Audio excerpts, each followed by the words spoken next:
अक्सर आपने देखा होगा, हम खास करके युवा साथी को भी कहेंगे कि आपने अक्सर देखा होगा कि हेलमेट को वो पुलिस के डर की वजह से लगाते हैं, ना कि अपनी सुरक्षा के लिए नहीं लगाते हैं। और अक्सर आपने देखा होगा कि कई लोग हेलमेट को साइड में लटका के रखते हैं, हैंडल पे लटका के रखते हैं, हाथ में लटका के रखते हैं। और वो पहनते कब है? जब सामने पुलिस कोई जांच कर रही होती है, तब वो उसको उससे बचने के लिए वो हेलमेट लगा लेते हैं, लेकिन ऐसा नहीं करना चाहिए। नमस्कार, आप देखना शुरू कर चुके हैं न्यूज़ फॉर पब्लिक और मैं हूं फैयाज। खबर सकरी थाना क्षेत्र अंतर्गत NH-27 कनकपुर की है, जहां तेज़ रफ्तार ट्रक ने बाइक सवार को ठोकर मार दी और घटनास्थल पर ही बाइक सवार की मौत हो गई। और जो एक व्यक्ति, जो महिला थी, जो युवती थी, वो गंभीर रूप से घायल है, जिसका इलाज एक निजी अस्पताल में चल रहा है। इस खबर के बारे में विशेष जानकारी देने के लिए हमारे साथ सीनियर जर्नलिस्ट अयाज महमूद रूमी जी हैं। आइए बातचीत करते हैं। सड़क हादसे के बारे में किस तरह की जानकारी आपके पास है? देखिए, सुबह में मुझे पता चला कि सुबह करीब 7:30-8 बजे के करीब एक व्यक्ति की सड़क दुर्घटना में मौत हो गई। जब मैं वहाँ गया तो देखा कि सकरी थाना क्षेत्र का एक कनकपुर पड़ता है, जो NH-27 पर है। ये सकरी से लगभग 3 किलोमीटर पश्चिम की ओर है, दरभंगा रोड। जी। तो वहीं पे कट है, जो आपको मुकर्रमपुर की तरफ वहाँ पे से कटता है रास्ता, उसी कट पे ये दुर्घटना हुई थी। तब तक पुलिस पहुँच चुकी थी वहाँ, जिसने बाइक को और घायल समेत जो घायल युवक थे मृत घोषित, बाद में उसको हॉस्पिटल में किया गया। दोनों को उठाकर किसी तरह एक अस्पताल में, सकरी हॉस्पिटल में लाया गया, निजी हॉस्पिटल में, जहाँ उपचार के दौरान, जांच के दौरान जो है सो डॉक्टर ने युवक को मृत घोषित कर दिया, जबकि लड़की गंभीर रूप से घायल है, जिसका उपचार चल रहा है। इसमें जो बाइक सवार बैठे हुए थे और एक लड़की थी, वो दोनों कहाँ जा रही थी?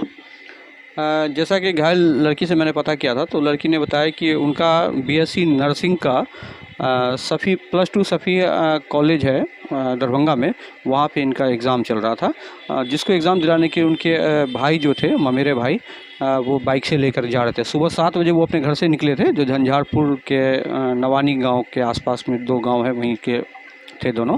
तो वहाँ से निकले थे, लेकिन घटना हो गई। और जो मृत हैं उनकी पहचान हुई है क्या, या फिर जो घायल हैं उनकी क्या पहचान? जी, पहचान हुई है उनकी। कृष्ण कुमार महतो नाम है जो मृत युवक है, लगभग 24 से 25 साल का होगा। तो उसकी पहचान हुई है, जबकि उनके बाइक के पीछे जो युवती बैठी थी, उसका नाम प्रिया कुमारी है, जो नर्सिंग की स्टूडेंट थी। और ये जो घटना हुई है, तो किस तरह का माहौल था वहाँ पे, क्योंकि घटनास्थल पे आप पहुँचे हुए थे, क्या परिजन भी वहाँ पहुँचे हुए थे? नहीं, बाद में वहाँ से उठा करके लोगों की मदद से हम लोगों ने कोशिश की कि वो जल्दी से हॉस्पिटल पहुँचाया जाए। तो जब हॉस्पिटल वहाँ पहुँची, तो बाद में लगभग 1 घंटे के बाद उनके परिजन वहाँ पहुँचे। पुलिस की तरफ से क्या जो ट्रक जो कुचल के भागी थी, क्या उन ट्रक को पकड़ा गया है? देखिए, जब वहाँ पे पुलिस पहुँची थी तो वाहन कोई भी नहीं था, घायल अवस्था में दोनों पड़े थे। लोगों ने वहाँ बताया कि किसी गाड़ी से टकरा गई, लेकिन कुछ जानकारी स्रोत से हमने पता किया कि एक ट्रक वहाँ से मुड़ी थी, जो बाइकट धर्मकाटा की ओर से दरभंगा की तरफ जा रही थी। तो उसमें जो ओवर स्पीड, ये बाइक वाले जो थे वो काफ़ी ओवर स्पीड में थे, तो वो अनबैलेंस होकर वो ट्रक से टकरा गए और वहीं पे वो गिर गए। बाकी ट्रक अपने रूट पे जा रही थी, वो चली गई। घटना होने के बाद जैसे उसको भाग गई बोल सकते हैं, क्योंकि जिम्मेदारी होती है कि ट्रक, अगर ऐसा कुछ घटना हुआ तो बचा सकता था, कोशिश कर सकता था, लेकिन दुर्घटना में अक्सर लोग एक्सीडेंट के बाद ट्रक वाले या वाहन जो होते हैं वो भाग निकलते हैं ताकि अपनी जान बचाने के लिए। तो क्या पुलिस के हाथ अभी भी खाली है, यानी ट्रक वाले जो भाग गए हैं उसको खोजने की कोशिश नहीं की गई है अभी तक? देखिए, उसकी कुछ प्रक्रिया होती है। फ़िलहाल तो जांच अपने स्तर से पुलिस करेगी, उस पर हम कुछ कह नहीं सकते हैं। जांच का जो प्रक्रिया है वो तो चलेगी ही चलेगी निश्चित रूप से। और जो बेचारे इसमें मौत हुई है उनको भी इंसाफ मिलेगा तभी जब गाड़ी पकड़ी जाएंगी। सुना है कि जो स्थानीय लोग हैं कहीं ना कहीं ब्रेकर और CCTV कैमरे लगाने की मांग कर रहे हैं। देखिए, CCTV कैमरा चोर को डराने पकड़ने तक का भी सीमित है, लेकिन सबसे ज़्यादा जो ज़रूरी है वो है ओवर स्पीड को कंट्रोल करना। आपने देखा होगा कि NH पे कई जगह साइन बोर्ड लगाए गए हैं, कहाँ पे कितनी स्पीड चलानी है, कहाँ पे ब्रेकर है, कहाँ पे कट है। तो इस बात का जो हम समझते हैं कि सबसे ज़्यादा दुर्घटनाएं जो होती है वो बाइक चालकों की अपनी लापरवाही से होती है। उनका बैलेंस बिगड़ता है, वो गाड़ी से टकराते हैं, ओवर स्पीड होता है, ब्रेक लगाते हैं, फिसलने से उनकी मौत होती है, जल्दबाजी में मौत होती है और बिना हेलमेट के सबसे ज़्यादा मौत होती है। तो सबसे पहले तो हम सभी बाइक चालकों को यही कहेंगे कि दुर्घटना से देर भली, 5 मिनट देर से ही पहुंचेंगे, लेकिन ज़िंदगी से खिलवाड़ ना करें। क्योंकि आप अगर घर से चले हैं तो आपके परिजन, आपके माता पिता, आपके लोग प्रतीक्षा में हैं कि वो वापस घर आएंगे। लेकिन जब इस तरह का आप दुर्घटना हो जाता है, उसके बाद हम लोग अफसोस के सिवा कुछ नहीं कर सकते, रोने के अलावा कुछ नहीं कर सकते हैं। सावधानी हटी दुर्घटना घटी। बिल्कुल बिल्कुल। तो हम ऐसी दुर्घटनाओं को तभी रोक सकते हैं जब हम अपने बाइक या किसी भी वाहन को चलाने में गाड़ी का कंट्रोल रखें। एनएच पर खास करके आपने देखा होगा, ज़्यादातर जो एक्सीडेंट में जो मौत हो रही है वो बाइक चालकों की ही होती है। लेकिन कई बार देखा जाता है कि गलती ट्रक वाले की भी होती है और ओवर स्पीड में ट्रक वाले ट्रक चलाते हैं, तो इसके कारण क्या होता है कि उसकी भी गलती होती है। देखिए, बिल्कुल होती है, एक पक्षी नहीं होता है। मैंने पहले ही बोला कि ज़्यादातर घटनाओं में बाइक सवार को ही, देखिए वो बड़ी ट्रक है, वो बहुत बड़ी है। हम बाइक चला रहे हैं, हमारा 100, 150, 200, 250 सीसी की ट्रक होती है, कार होती है, और ट्रक का जो है काफ़ी लंबा चौड़ा उनका, हम समझते हैं कि 1000, 2000 से ऊपर का ही उसका होता होगा। तो इसलिए हमारा मुकाबला उसके साथ नहीं हो सकता है। और जब हम बिना हेलमेट के उससे खड़ी हुई ट्रक में भी अगर हम टकरा जाएं तो भी उसकी नुकसान नहीं, हमारा ही नुकसान है।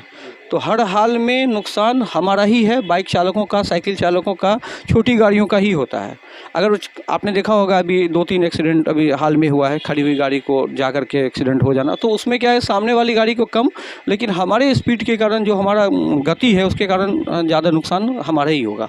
देखिए, अक्सर आपने देखा होगा, हम खास करके युवा साथी को भी कहेंगे कि आपने अक्सर देखा होगा कि हेलमेट को वो पुलिस के डर की वजह से लगाते हैं, ना कि अपनी सुरक्षा के लिए नहीं लगाते हैं।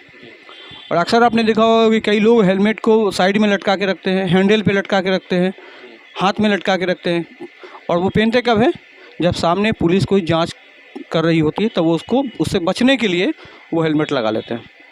लेकिन ऐसा नहीं करना चाहिए।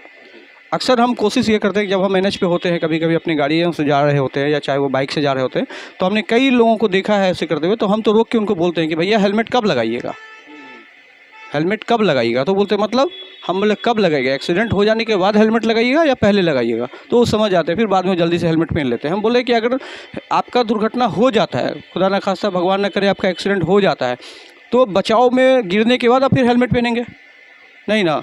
तो आपको इससे बचाव के लिए आपको दुर्घटना होने से पहले हेलमेट सर में रखना है, क्योंकि ज़्यादातर जो मौत होती है वो सर में चोट लगने के कारण ही होती है।